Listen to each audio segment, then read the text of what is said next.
Hello everyone, कैसे हैं आप लोग। आज के इस वीडियो में हम डिस्कस करेंगे कि किस प्रकार के UPSC aspirant UPSC prelims exam 2023 में अच्छा स्कोर कर पाएंगे। यहाँ पे जितने भी पॉइंट मैं डिस्कस करूंगा वो सभी पॉइंट यूपीएससी एग्जाम की तैयारी करने का जो मेरा खुद का 6 से 7 सालों का अनुभव है, जिसमें से हमने 2 साल दिल्ली में रह के तैयारी की है आफ्टर दैट सेल्फ स्टडी के माध्यम से।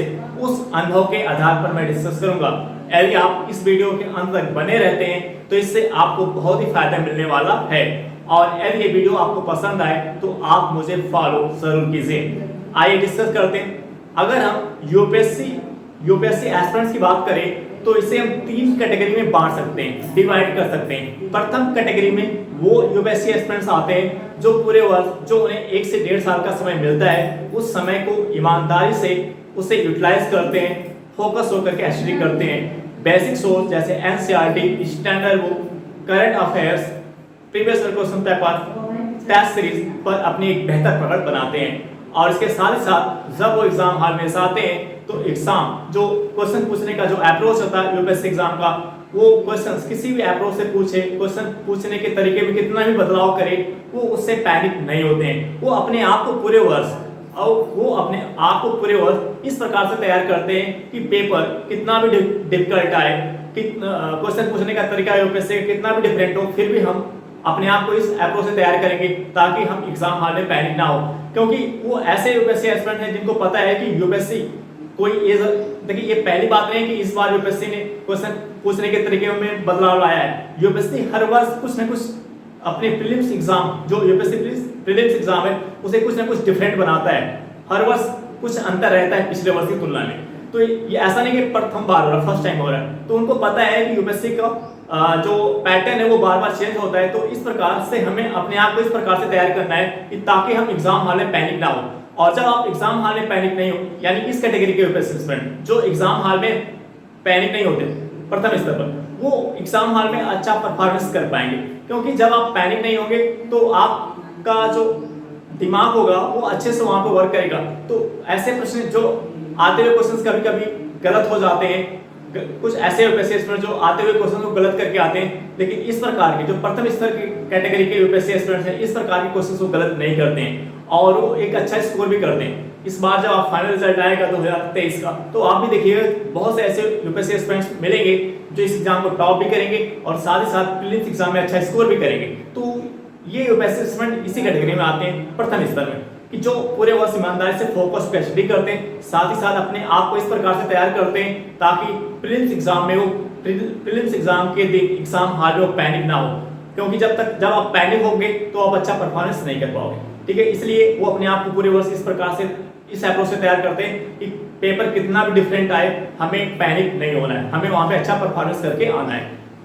दूसरे कैटेगरी में वो यूपीएससी एस्पिरेंट्स आते हैं जो पूरे वर्ष वो भी बेसिक सोर्स जो एनसीईआरटी है, जो स्टैंडर्ड बुक है, प्रीवियस ईयर क्वेश्चन पेपर है, टेस्ट सीरीज है, करंट अफेयर्स है, इन सब पे अपनी एक बेहतर पकड़ बनाते हैं, ईमानदारी से पूरे वर्ष 1.5 से 2 साल को अच्छे से यूटिलाइज करते हैं। दूसरे कैटेगरी के बच्चे भी इस कैटेगरी में आ रहे हैं, लेकिन ये एक गलती ये करते हैं कि सब कुछ, यानी इनके पास इतना नॉलेज होता है कि यूपीएससी प्रीलिम्स एग्जाम पास करने के लिए जितनी पकड़ आपकी जीएस पे होनी चाहिए, सीसेट पे होनी चाहिए, ये पकड़ दूसरी कैटेगरी के विद्यार्थियों के पास है।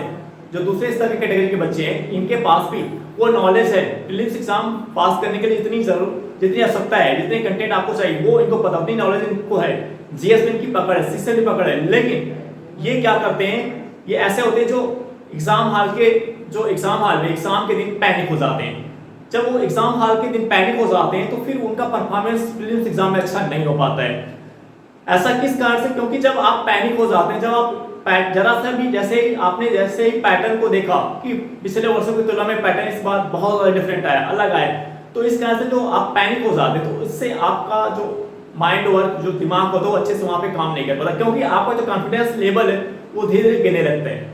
तो इस प्रकार के जो यूपीएससी एस्पिरेंट है जो पूरे वर्ष ईमानदारी से, दूसरे स्तर के जो पूरे वर्ष ईमानदारी से मेहनत से स्टडी कर रहे हैं, उतना नॉलेज उनको है, उतना नॉलेज उन्होंने गेन कर लिया, उतनी जानकारी उन्होंने प्राप्त कर ली है, जीएस की पकड़ इतनी अच्छी है, सीसेट की पकड़ अच्छी है कि वो प्रीलिम्स एग्जाम पास कर सकते हैं। लेकिन एक छोटी सी गलती, एग्जाम हॉल में पैनिक हो जाने के कारण वो प्रीलिम्स एग्जाम पास नहीं कर पाते हैं। तो इस प्रकार के यूपीएससी एस्पिरेंट्स को क्या करना है, उन्हें सबसे पहले पूरे वर्ष अपने माइंड सेट को, अपने आप को इस प्रकार से तैयार करना है। आपको अपने कमरे में, जो एक कमरे में आप रहते हैं, आपको उस कमरे को यूपीएससी के एग्जाम हॉल की तरफ को ट्रीट करना है। आपको इस प्रकार से जो टेस्ट देना है, एक हफ्ते या मंथ में, जो 2 वीक में आप टेस्ट दें, ऐसा रहेगा आप यूपीएससी का पेपर दे रहे हैं। तो आपको पूरे वर्ष अपने आप को इस प्रकार से तैयार करना है कि जो डर है आपके अंदर से, डर गायब हो जाए। आपको अपने माइंड को इस प्रकार सेट करना है कि पेपर कितना भी अलग आए, पेपर तो सिंपल सी बात है डिफरेंट आने वाला है, क्योंकि 2017 के बाद से अगर यूपीएससी का ट्रेंड देखें, हर वर्ष पेपर का डिफिकल्टी लेवल धीरे धीरे बढ़ता जा रहा है। अगर हम डिफिकल्टी लेवल की बात करें तो जो क्वेश्चन पूछने का तरीका है उसमें चेंज हो रहा है। ऐसा नहीं कि वो स्टैटिक क्वेश्चन को चेंज कर रहा है, जो यूपीएससी एग्जाम का क्वेश्चन पूछने का जो तरीका है वो चेंज हो रहा है। जैसे इस बार हुआ, इस बार जो बच्चे एलिमिनेट करके क्वेश्चन को अधिक से अधिक सॉल्व कर रहे थे, वो जो एलिमिनेट किया जा रहा क्वेश्चन को, वो वहां पे उतना अच्छे से वर्क नहीं कर पा रहा था। तो ऐसे में जो एलिमिनेशन के भरोसे गए होंगे प्रीलिम्स एग्जाम देने, तो सिंपल सी बात है प्रीलिम्स से वो आउट हो जाएंगे, बाहर हो जाएंगे। तो आपको इस पे भी काम करना है। अगर आप एक सीरियस कैंडिडेट हैं तो आपको इस पे भी काम करना है कि जो पैनिक, जो डर के कारण आपका पेपर खराब हो जाता है, क्योंकि जब आप पैनिक हो जाते हैं, डर जाते हैं, तो इससे आपका कॉन्फिडेंस लेवल गिर जाता है। तो जो परफॉर्मेंस आपको करना है वो आपका परफॉर्मेंस उस एग्जाम हॉल में नहीं हो पाता। तो एग्जाम हॉल में इस प्रकार के कैंडिडेट को के लिए एक सुझाव है कि उन्हें एग्जाम हॉल में अपने कॉन्फिडेंस को बनाए रखना, और कॉन्फिडेंस आपका तभी बना रहेगा जब आप पैनिक नहीं होगे पैटर्न को देख करके। तो क्योंकि जो कॉन्फिडेंस है, इसके लिए एक सोल्यूशन ये भी कि जब आप क्वेश्चंस, आपके सामने जो पेपर आ रहा है, कितना भी डिफिकल्ट पेपर है, कितना भी अप्रोच ट्रेंड चेंज हुआ है, आपको एक काम करना है, कुछ ना कुछ क्वेश्चन तो आपको आते होंगे। अगर आपने पूरे वर्ष एसटीडी मदरसे की है तो आपको क्वेश्चन कुछ ना कुछ आते रहेंगे। तो सबसे पहले आपको उन क्वेश्चंस को सॉल्व करना है जो आपको आ रहा है, क्योंकि आपको पता है कि अगर पेपर टफ आएगा तो कट ऑफ भी कम जाएगा। ये तो आपको पता है कि पिछले वर्ष आप 3 से 4 साल से आप देख रहे हैं कट ऑफ धीरे धीरे कम हो जा रहा है। तो अगर पेपर डिफिकल्ट होगा तो सभी के लिए होगा, तो कट ऑफ तो कम जाएगी, तो इसलिए डरने की जरूरत नहीं है। आप सबसे पहले उन क्वेश्चन को सॉल्व करो, चाहे आपको 15 क्वेश्चन आ रहे हैं, चाहे आपको 20 आ रहे हैं, चाहे 10 ही आ रहे हैं, चाहे आपको 25 आ रहे हैं, तो सबसे पहले आप उन प्रश्नों को सॉल्व करो जो आपको 100% आ रहा है। इससे क्या होगा, इससे आपका एग्जाम हॉल में कॉन्फिडेंस जो है वो बना रहेगा। और जब इतने क्वेश्चंस आप निकाल लेंगे जो आपको 100% पता रहेगा, तो आपका कॉन्फिडेंस धीरे धीरे बने रहेगा। जब आपका कॉन्फिडेंस धीरे धीरे बने रहेगा तो उस प्रकार के क्वेश्चंस भी आपसे सही हो जाएंगे जो आपको डिफिकल्ट लग रहे हैं, जिसमें आपको 50% पता है, जिसमें आपको 25% पता है, वो उस प्रकार के प्रश्न के भी सही होने की संभावना ज्यादा रहेगी। और प्रथम कैटेगरी के बच्चे जो जितना सीरियस आप है उतना सीरियस वो भी है, लेकिन एक मामले में आपसे क्या डिफरेंट है कि वो एग्जाम हॉल के दिन, एग्जाम के समय पैनिक नहीं होते, डरते नहीं है। तो ये चीज आप अगर अपने अंदर आपने इंप्रूवमेंट कर लिया कि पैनिक नहीं होना है एग्जाम हॉल के दिन, एग्जाम के दिन आपको पैनिक नहीं होना है, एग्जाम हॉल में आपको अपनी कॉन्फिडेंस को बनाए रखना है। अगर आप ये काम आपने कर लिया तो प्रीलिम्स एग्जाम आप 100% क्लियर करेंगे।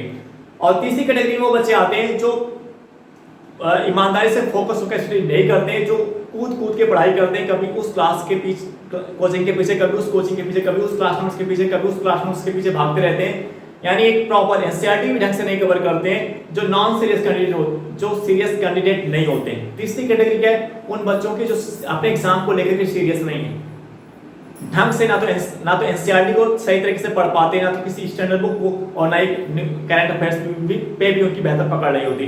टेस्ट भी देते हैं, उसका एनालिसिस भी नहीं करते हैं, प्रीवियस क्वेश्चन पेपर को इग्नोर करते हैं। तो इस प्रकार के जो सभी बच्चे जो तीसरी श्रेणी में आते हैं, जो सीरियस कैंडिडेट नहीं होते, तो सिंपल सी बात है, इस प्रकार के कैंडिडेट तो यूपीएससी प्रीलिम्स एग्जाम से बाहर होंगे। तो यदि आप यूपीएससी एग्जाम की तैयारी कर रहे हैं और आपने इतना बड़ा डिसीजन लिया, तो सबसे पहले अगर आप नॉन सीरियस कैंडिडेट, अगर आप सीरियस नहीं है तो आपको सीरियस होना पड़ेगा। जब तक आप सीरियस नहीं होंगे, आप अपने दिमाग से निकाल दोगे कि किसी ने आपको बता दिया कि एलिमिनेट करके आप पेपर सॉल्व कर लोगे, एलिमिनेशन मेथड से आप प्री का पेपर क्वालिफाई कर लोगे, तो वो ऐसा नहीं होगा। तो 1-2 महीने 3 महीने क्रैश कोर्स करके आप प्रीलिम्स एग्जाम क्वालिफाई करोगे, ऐसा नहीं, क्योंकि 2 से 3 महीने क्रैश कोर्स में आप करोगे क्या, कितना आप रिवीजन करोगे, आपके बेसिक, जब आपका बेसिक नहीं, क्रैश कोर्स उन बच्चों के लिए जिनका बेसिक, देखिए जो पूरे वर्ष 1 से 1.5 साल ईमानदारी से मेहनत से पढ़ रहा है, वो उसके लिए क्रैश कोर्स है, उसमें एक शॉर्ट टर्म रिवीजन मिल जाता है, उन बच्चों के लिए सब। लेकिन ऐसे बच्चे जो उसी क्रैश कोर्स के भरोसे 2 से 3 महीने बैठे रहते हैं, उस आधार पर प्रीलिम्स एग्जाम क्वालिफाई करना चाहते हैं, तो ये संभव नहीं है। तो इसलिए अगर आप यूपीएससी एग्जाम की तैयारी कर रहे हैं तो आपको भी सीरियस होना पड़ेगा इस एग्जाम को लेकर के। आई होप दैट ये वीडियो आपको समझ में आया होगा। अब हम आपसे नेक्स्ट वीडियो मिलेंगे। Okay, bye.